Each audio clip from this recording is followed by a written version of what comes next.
Hello mga paps, good morning. May bago tayong trabaho, no?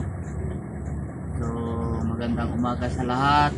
At first nating vlog to sa bago nating trabaho. So ganun pa rin yung trabaho natin mga paps. Nandito pa rin tayo sa container, pero ibang company na tayo. So sa kasalukuyan ngayon, nandito tayo sa loob ng port. Pupulaw tayo ng loaded. Bibente yung pangarga natin. So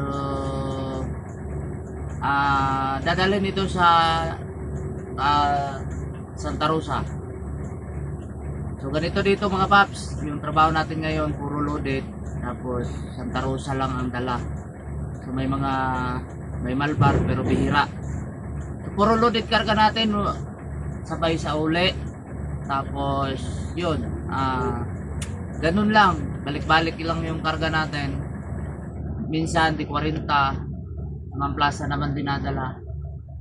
So dito lang tayo sa Batangas, Laguna lang yung biyahe muna natin sa ngayon, kasi nakakasawa na rin minsan sa Maynila gawa ng napaka-traffic, no? So mag-upload ako sa bago nating YouTube channel. Please subscribe my YouTube channel.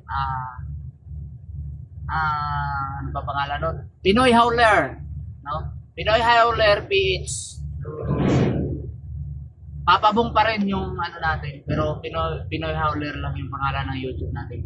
Subscribe na mga paps, at marami tayong video ilalabas. So nandito lang tayo sa port, at pinabaklas lang yun. Nasa ilalim yata yung pangarga natin. So dito tayo mga paps, abangan nyo, at marami tayong video ilalabas. So antabay lang tayo mga paps. Bye bye! Rap pa pa pa pa!